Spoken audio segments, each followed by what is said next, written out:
Good morning, everyone. Would you please join us in our gathering hymn, Come Thou Fount of Every Blessing.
Good morning and welcome to First Unitarian Portland on a very special music and worship morning. Welcome to all of you who have come on this day of every blessing for the first time, and welcome to all of you who return to this sanctuary time and time again. And welcome to all of those who are online in our virtual sanctuary as well. We are a multi-generational musical community where all are invited to grow spiritually and to grow in our collective capacity to build the beloved community.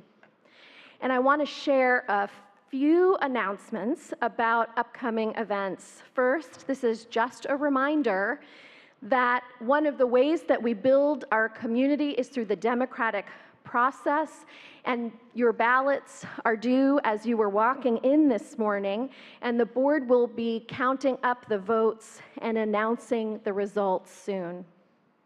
Second, members, friends, and visitors, even if you're here for the first time, you are invited to a series of community conversations. You only need to attend one, but there are 8 sessions. The first one is happening today, May 21st at 12:30 in Buchanan, and there will be 3 more in-person sessions and 4 sessions online on Zoom, and you should have an email in your inbox to register, and if you're not on our email list, you can talk to me after the service, and I can even register you on my cell phone, so it's that easy.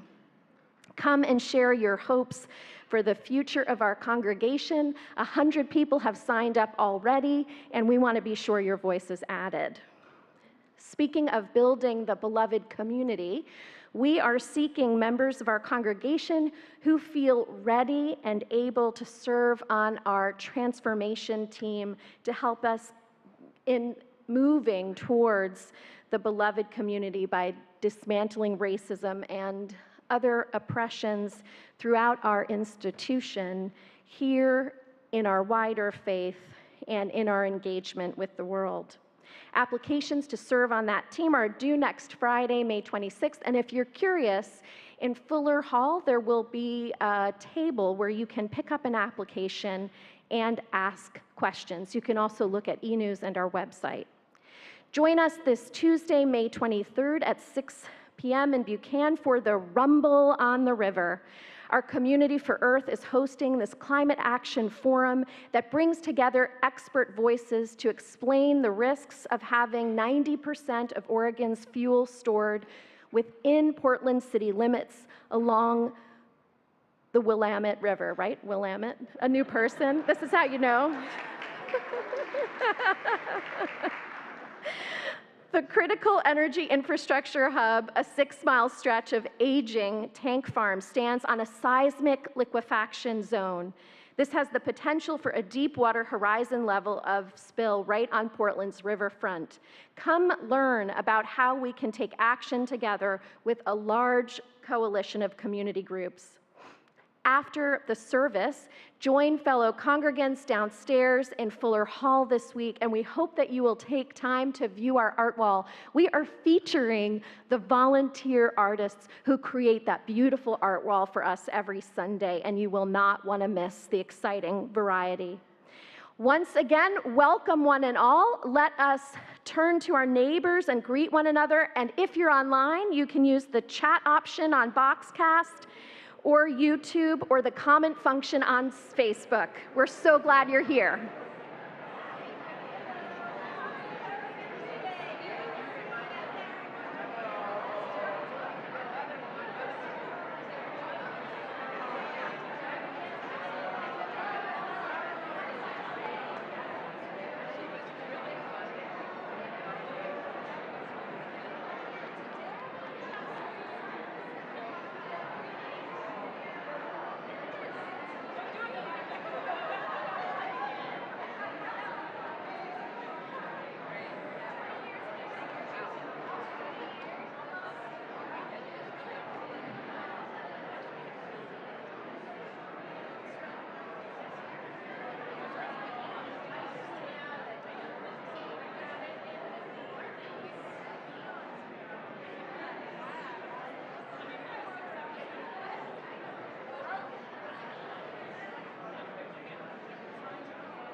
I welcome you back.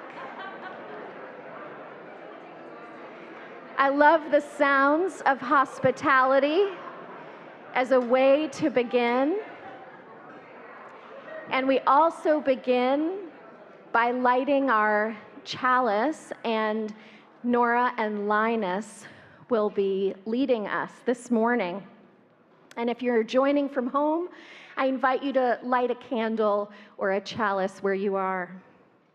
We are Unitarian Universalists. We light this chalice in faith, in hope, and in love.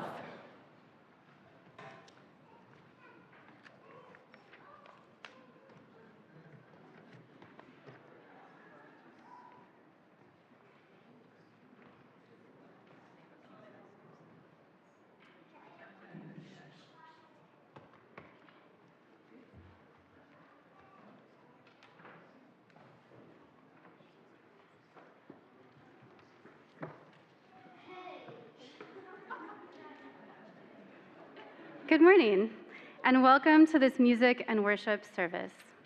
The songs and words we will share today celebrate our connections to the earth, to other living creatures, to the cycles of nature, and to our gardens. The first song that we will sing, accompanied by the children's choir, is called The Garden Song.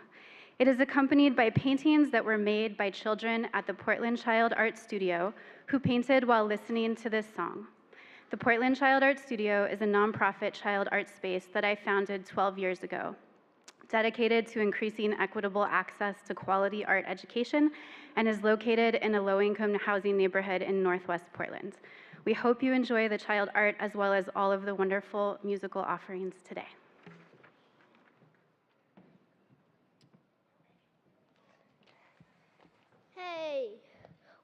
do you have there? Some kinds of seeds I found. Cool. What are you going to do with them? I don't know. Maybe try to grow them?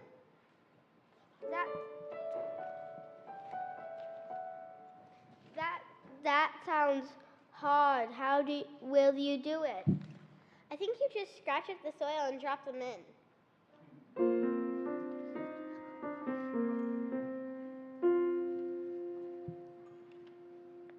There's got to be more to it than that.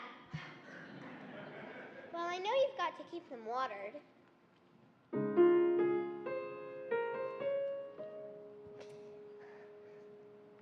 Can I have some when they're grown, whatever they are? Sure, but you've got to help me first. Come on.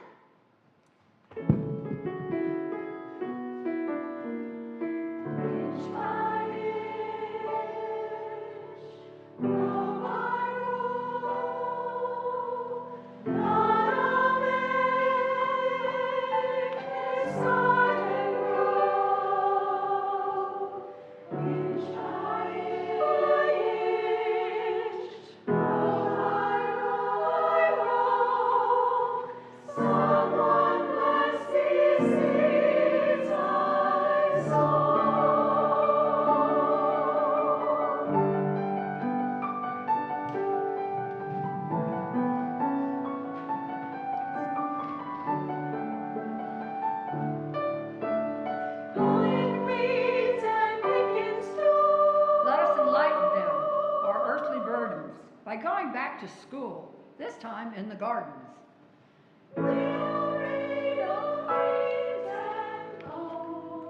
Our indigenous herbalists say to pay attention when plants come to you. They're bringing you something you need to learn.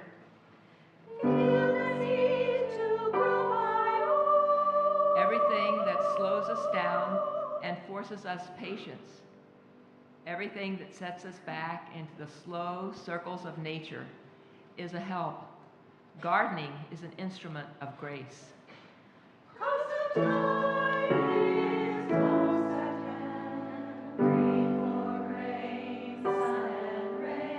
How lucky for us that wildness survives in a seed and can be cultivated, can flourish even in the straight lines and right angles of an orchard.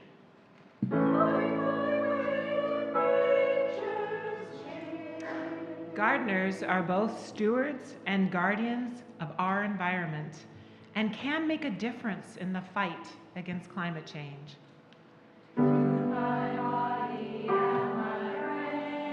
That is really why I made my daughters learn to garden, so they would always have a mother to love them long after I am gone.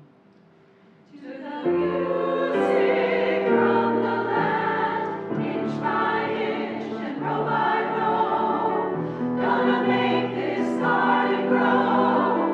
All it takes is a rake and a hoe and a piece of fertile ground. Inch by inch and row by row, someone bless these seeds I sow. Someone put them from below till the rain comes tumbling down.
Our call to worship are words by Annie Dillard.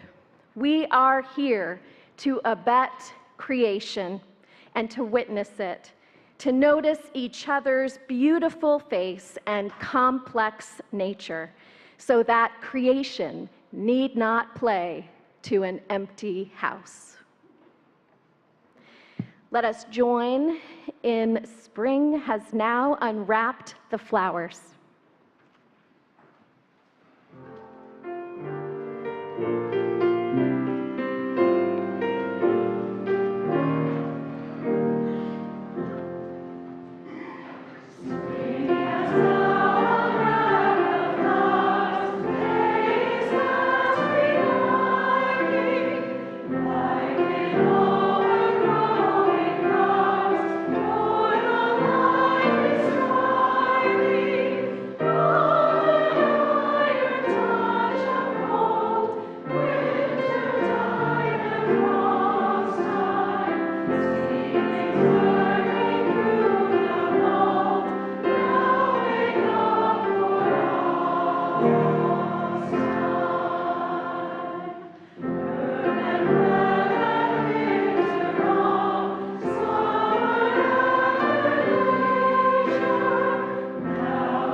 These Roses by Ralph Waldo Emerson.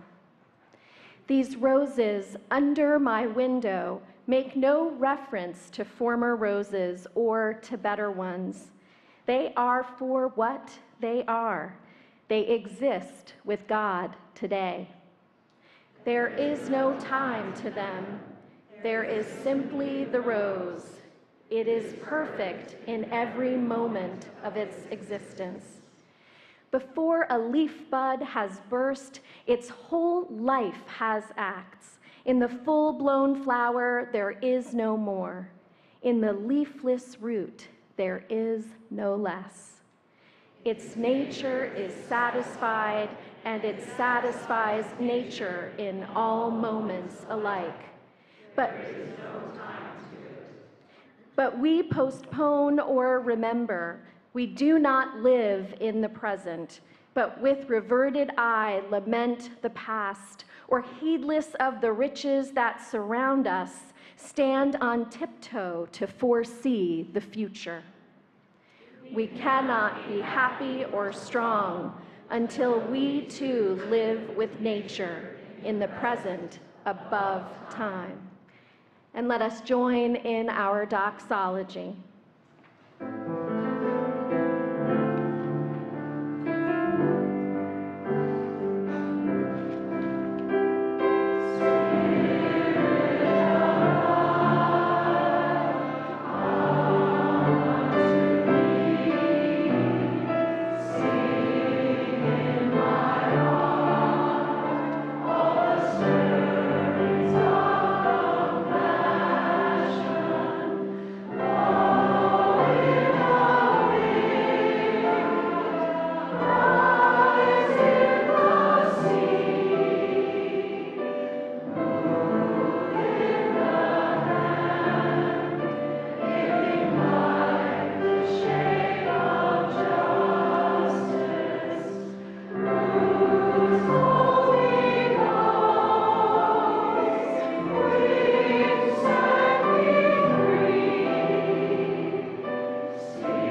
Before our children head to our classes today, I want to take a moment to thank all of the teachers and really all of the volunteers who have helped to support our children and youth religious education program.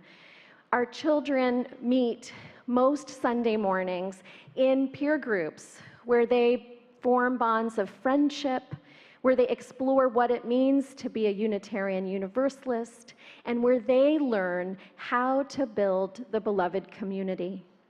And they mentor a group of adults who volunteer to be with them week after week. And they are mentored by those adults. And so many of our teachers have testified to me that they receive more than they give. But today, we celebrate their gifts. There is a brunch for our teachers later this morning, but let us rise in body or spirit and show our teachers our thanks.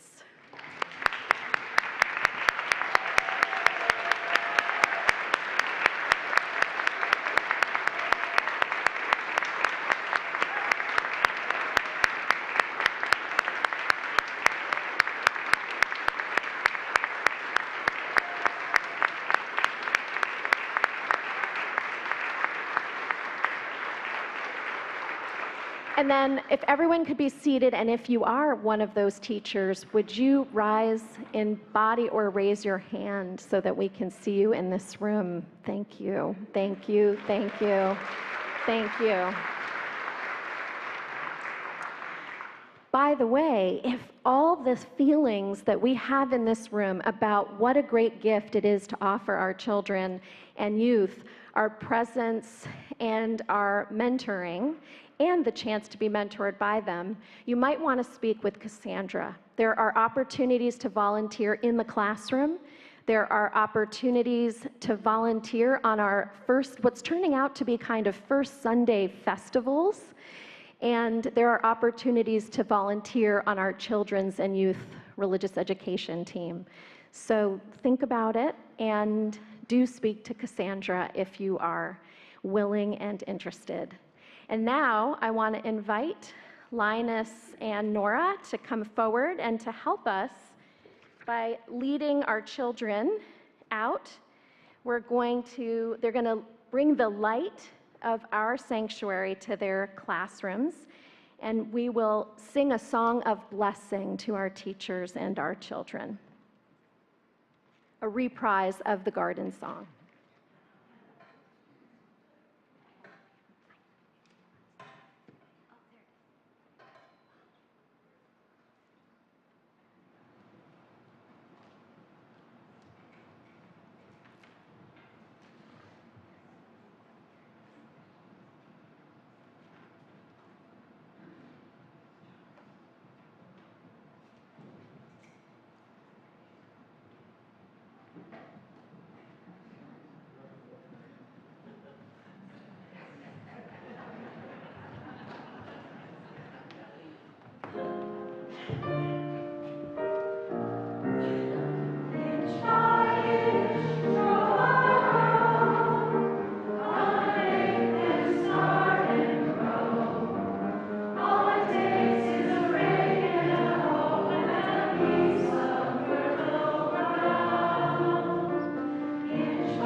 All right, so now is the time of our offering.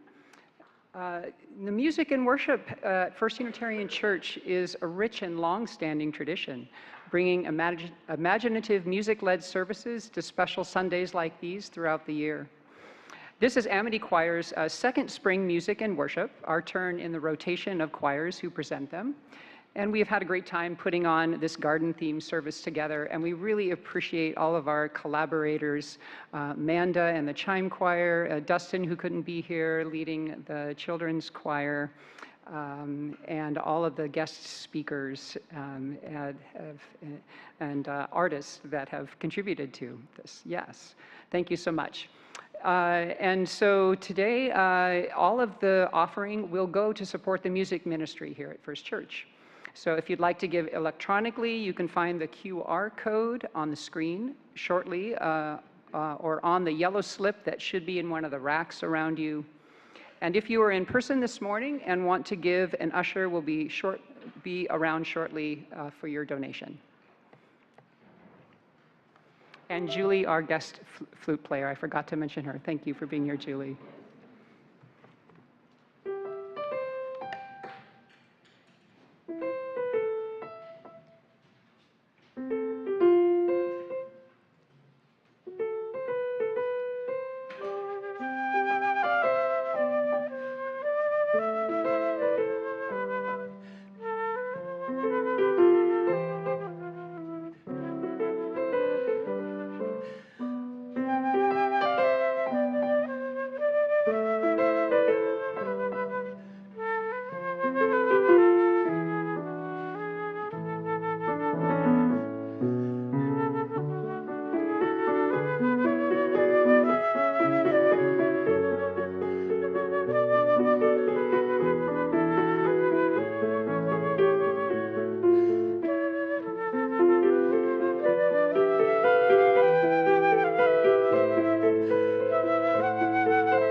We make space each week in our service to name the concerns of our community life. We are a caring community, and pastoral support happens through our ministers and our lay ministers on Sunday and throughout the week. That includes holding the prayers of our congregants whenever you send them to us. If you are here in person, you can light a candle of intention in one of our galleries and write down a prayer or a sorrow or something that you are holding. And online, you can send that intention to prayer at firstunitarianportland.org. This week, we did not receive any written joys or sorrows, but we are holding a deep sorrow for our neighbors. You may have read about the fire in the May apartment building just across the highway from our congregation on 14th Street. Was destroyed in a fire. The fire was so strong that we actually had to evacuate this building because of smoke. 100 neighbors have lost their homes, specifically affordable homes here in Portland, where that is so vital. The fire crews were able to rescue all of the residents that were in the building at the time and many of the pets, although we acknowledge that some cats were not able to be rescued. We are holding our neighbors in our hearts, and next Sunday and the following Sunday, we will be holding a special collection to support their needs. May everyone connected to the May apartment building find shelter, find help, and find that they are not alone. Will you continue to pray with me? Spirit of life, allow all of us to pause at the edge of another week, to really be present to one another, to our children, to our neighbors, to our city and neighboring towns, to our state and to our nation. We are present to so much, including brokenness. The brokenness of religious fundamentalists and conservative political leaders making scapegoats of human beings, denying basic human rights to be yourself and to make choices about our bodies. But we pray that this is a furious gasp of yesterday, and we are committed to being the hands and feet, the hearts and minds who will move together towards a kingdom of heaven that excludes no one. We are present to so much, including so much beauty.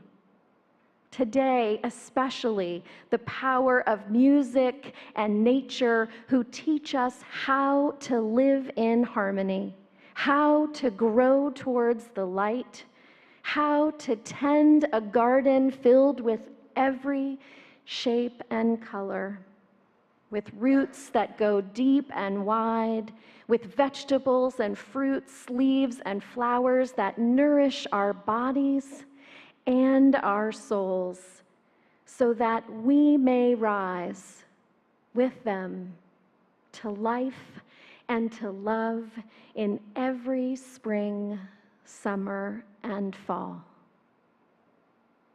All these things and so many others are our prayers of brokenness, of beauty, of humanity, and the spark of the divine in all things.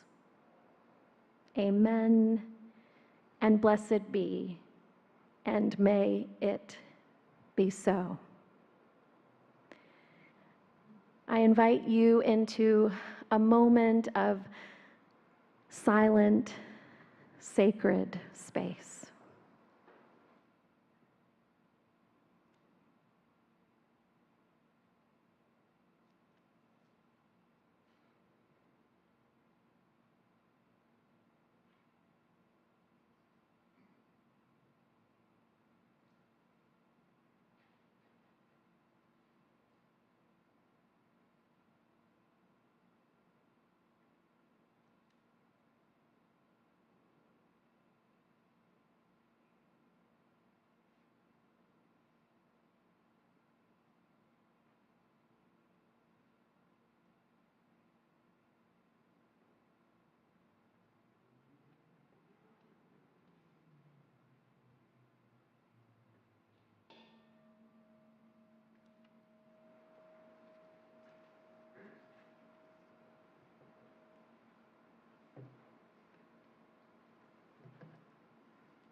Look at the birds in the sky.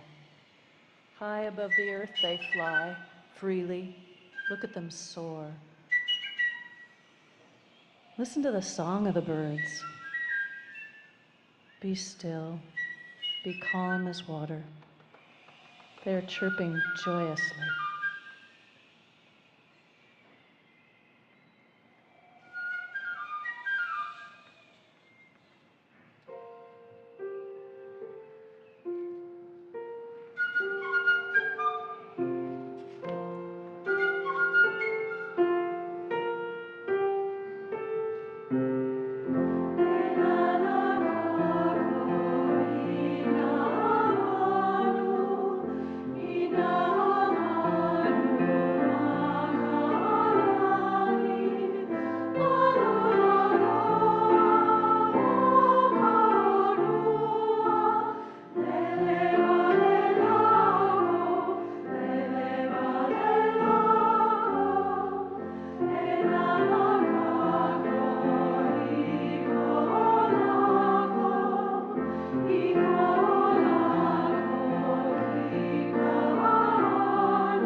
I'm here to bring a few life lessons from the garden.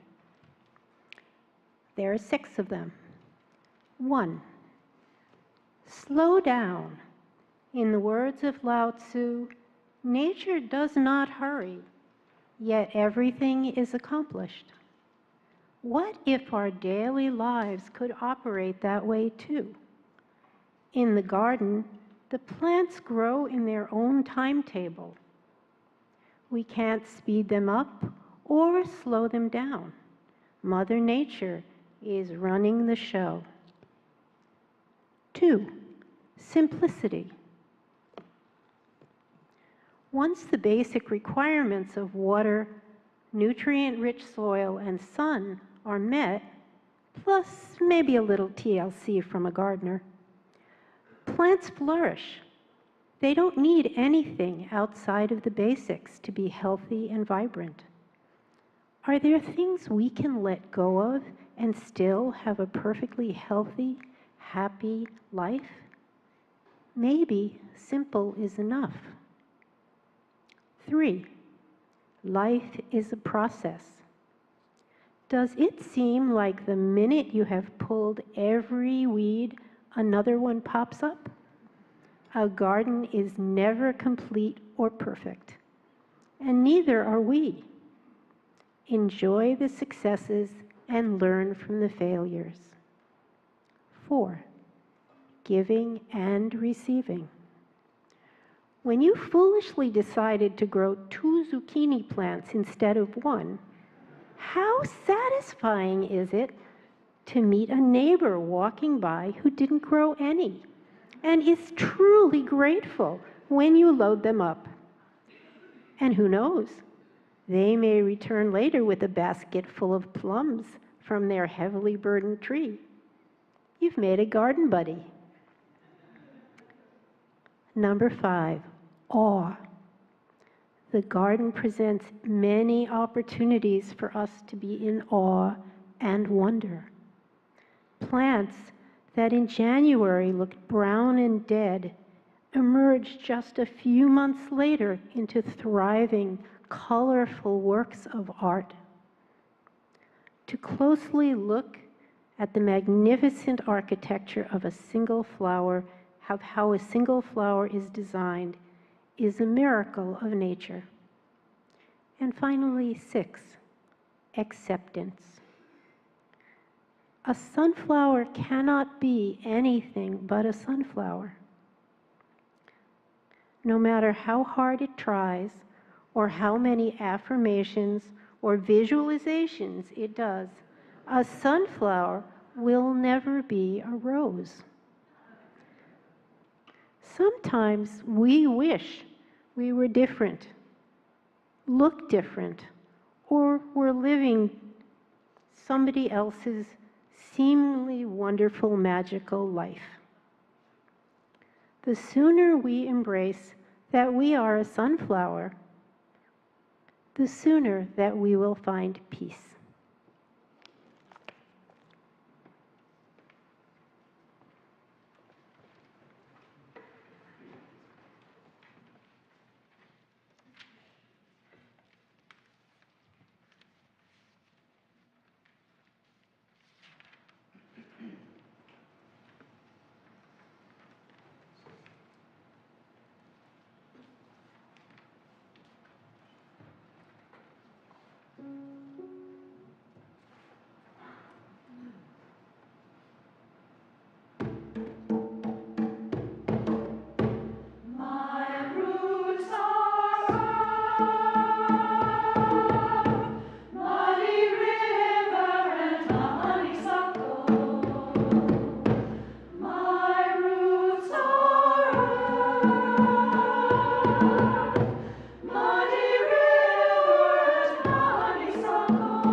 In my heart, a garden of memories blossoms, bright crocus poking up through snow, sunny summer fragrance of mother's roses, bustling buzz of bumblebees in the lavender, sweet taste of grapes from Nana's arbor, spring touching fingertips, pressing bulbs into dirt.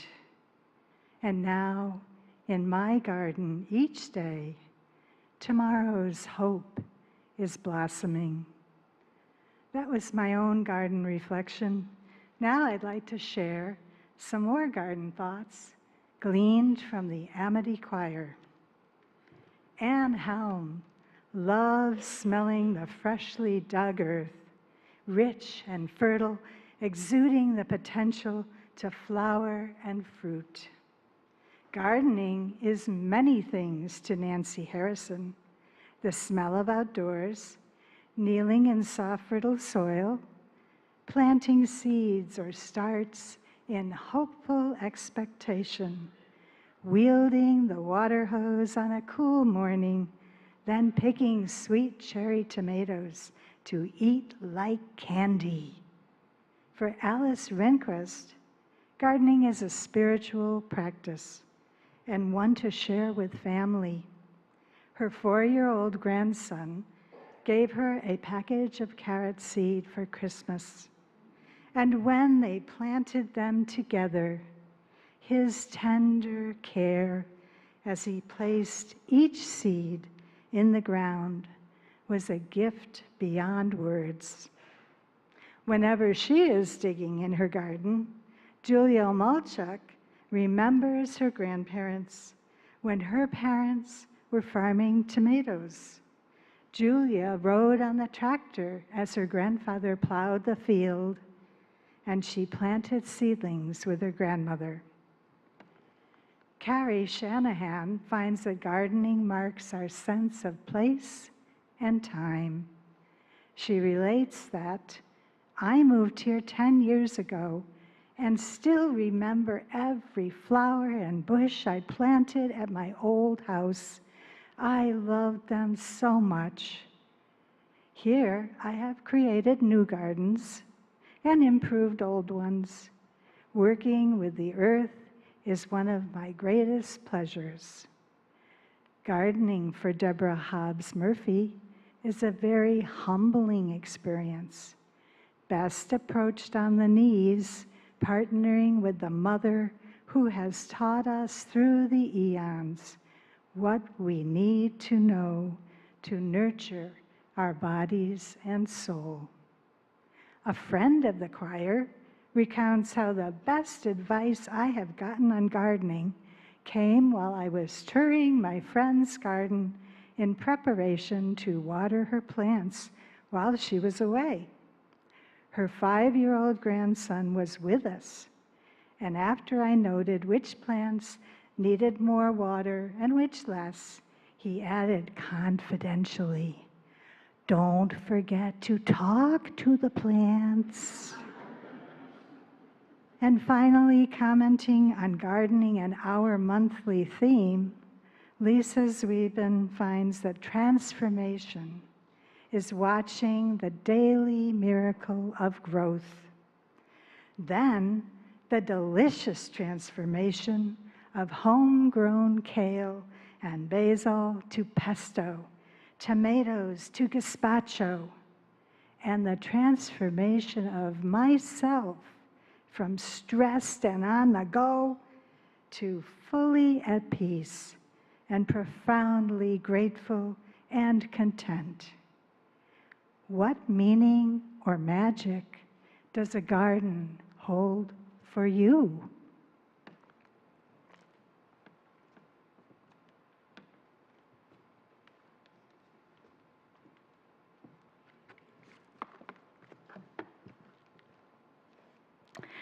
And beyond our gardens, there are so many great projects going on in Portland. Here are just a few. Portland Community Gardens, in partnership with Parks and Recreation, maintains 60 community gardens throughout Portland. In addition to providing individual garden plots for residents, a volunteer group, Produce for People, gathers produce from many of those gardens and shares it with food pantries across the city, over 25,000 pounds in 2022. The Portland Fruit Tree Project's mission is to increase equitable access to healthful food and strengthen communities by empowering neighbors to share in the harvest and care of city-grown produce. We envision joyful communities that see every fruit tree as an abundant resource, which contributes to a just food system and enhances the well-being of people, community networks, habitat, and our changing climate. Growing Gardens, a nonprofit based out of Portland, has programs across the state that uses the experience of growing food in schools, backyards, and correctional facilities to cultivate healthy and equitable communities. Grow Portland supports schools and communities by facilitating hands-on garden experiences that foster connections to food, nature, and each other. They have education programs that have reached over 10,000 students, primarily in low-income neighborhoods, and have sponsored 10 community garden projects for immigrants and refugees. And here at our own church, during the summers, we have a tradition of congregants sharing their weekly harvests on Sunday mornings in Fuller Hall. And so we may come to learn that gardening is not just a way to grow our own food and reduce our carbon footprint. It is a spiritual practice unto itself, with so many opportunities to learn and grow. It's a place to experience deep gratitude and wonder, to feel connected to the soil beneath our feet, to find our way in nature's chain. It gets us outside and mingling with our neighbors and gives us countless opportunities to share and care for the larger community.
Let us unite our hearts and spirits in a closing prayer. Spirit of the garden, sow your seeds in our hearts, that we may move like vines, lush with grapes that intertwine and bring sweetness to the world. Sow your seeds in our hearts, that we may multiply like squash, that we may be enough for ourselves, with plenty to share with our neighbors. Sow your seeds in our hearts, that we may be resilient like the radish, with a feistiness to make it through and an ability to grow in most soils. Sow your seeds in our hearts, that we may sprout like aloe vera, without a need to waste water, and made of stuff that has the power to heal.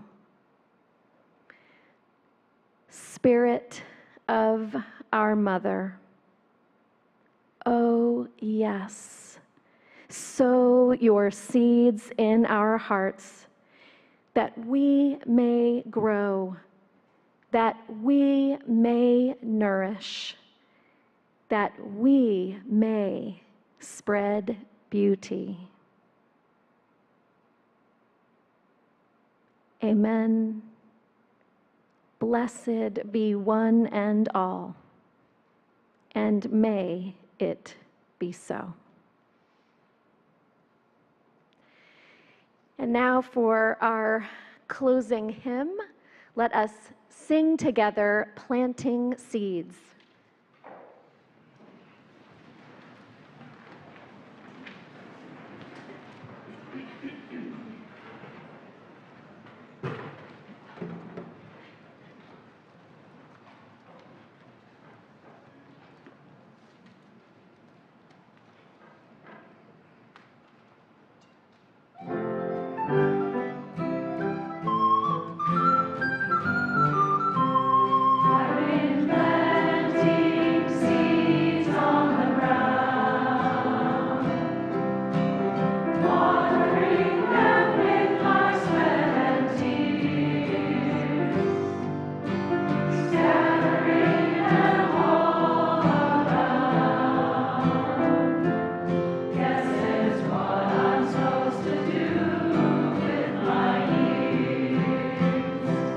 Believe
Bless you, John. Bless you, Signe. Bless you, Amity. Bless all the children and everyone who volunteered to make this such a beautiful service. And now, in our going, may the light of the garden bless us and keep us. May it dig down deep within us. May it allow us to rise and radiate in the world. For this is the day that you and I are given to sow seeds of love and community, of justice and liberation. This is the day that we are given. So let us rejoice in it and be glad. Go with peace. Practice love. Amen.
Before we all disperse, my name is Mindy Clark. I'm your board secretary, and I have the results of the annual ballot. All the board members were elected, all the non-com members were elected, and the budget passed with 377 yeses, 17 noes, and 5 abstentions. Thank you all for participating.